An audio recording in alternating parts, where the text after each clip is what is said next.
Noong una akala ko quarantine na yung creator na to because of one picture na I will show later. If you don't know already who this person is, who in their right mind would give out a job to pack one parcel para sa ₱1? Have you lost your goddamn mind? Look, it would have been fine kung, minimum wage. Okay, minimum wage plus yung ₱1 per, parcel, on top of the minimum wage. You're a creator. You should know this. I don't know why I did this, but the creator is Rosmar. She's selling beauty products, and the Philippines is a large consumer ng mga beauty products. So, sobrang sandamakmak ang mga parcels na to. Ang isang tao pwede magkaroon ng maybe ₱5,000 per packing, I guess, kung masipag ka. Pero that's not the point. I don't even know how this started, but this creator or si Rosmar posted this, tapos ayan. Ang ginagawa niyang selling point is kapag nakabalot ka ng 1,000,000 parcel, magkakaroon ka ng 1,000,000. Ang main selling point niya is pag nakabalot ka ng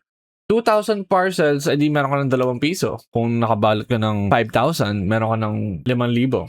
'Di ba? Parang hindi pa rin ayos yung ganun. Parang sinapian ni Satanas, tapos yun yung ginawang idea na ibigay. Actually, kahit ata si Satanas, hindi maiisip yung ganong idea na ₱1 per parcel lang gawing trabaho. Tapos, meron pa ako nakita na, tinatry niyang i-justify yung post niya na saying na, tingnan niyo yung mga ibang tao, naghahanap ng trabaho, tapos wala na silang trabaho, kailangan ng college diploma, daming requirements, yada, yada, yada. Hindi mo pwede justify yung ganon. Una sa lahat, creator ka.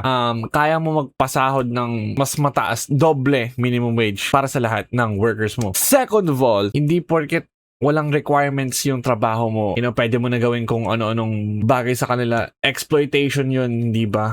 Hindi naman ako business expert, pero hindi mo naman kailangan maging expert para sabihin na exploitation yung nangyayari sa operation mo. Tapos, naiinis ako sa pagka-justify niya kasi parang, kayo na yung lumapit sa akin sa pinost ko. So, alam nyo na yung papasukin nyo. Ito yung pinasok nyo. Alam nyo yan. Wala akong magagawa. Hindi ako business owner. Pero again, hindi mo kailangan maging business owner para sabihin na, pangit ng ginagawa mo. What the fuck? Tapos, syempre, magkakaroon siya ng backlash kasi hindi naman nga tama to. Which, gladly, marami namang tao na nag-call out sa kanya. Tapos, meron ako nakita. Di ko lang kung mapapakita ko sa screen. Pero, ang sabi is, dead mo sa bashers. Tapos yung bashers inggit.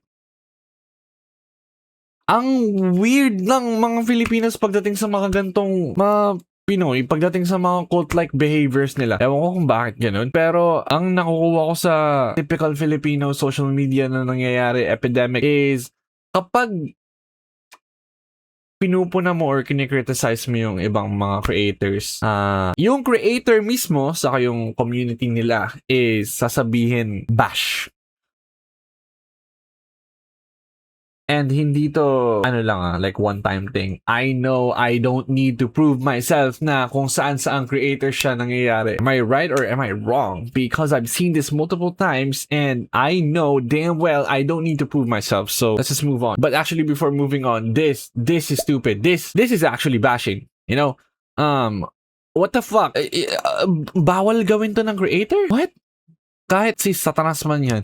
Bawal niya gawin. I don't understand kung anong point nito. Pero yeah, if you're seeing this video, naging okay naman na actually lahat ng nangyari. She actually took the criticism this time and turned the whole situation over. As you can see, maayos na yung system. She actually did what I was saying earlier na, do minimum wage, and on top of that is do your incentive na ₱1 per parcel. So in the end, I thought this would go bad, pero it actually resolved itself pretty fast. I think all of this happened in all inside 2 days, 3 days, maybe. Pero, ayun, okay naman siguro kapag nagbi-business ang isang creator na tulad ni Rosmar or anyone na may social media presence ang ginagawang advantage pagdating sa pag-promote ng mga products, kasi pwede i-call out ng mga tao kapag meron malpractices in the workplace, right? So, it solved itself, everything's done, pero still, for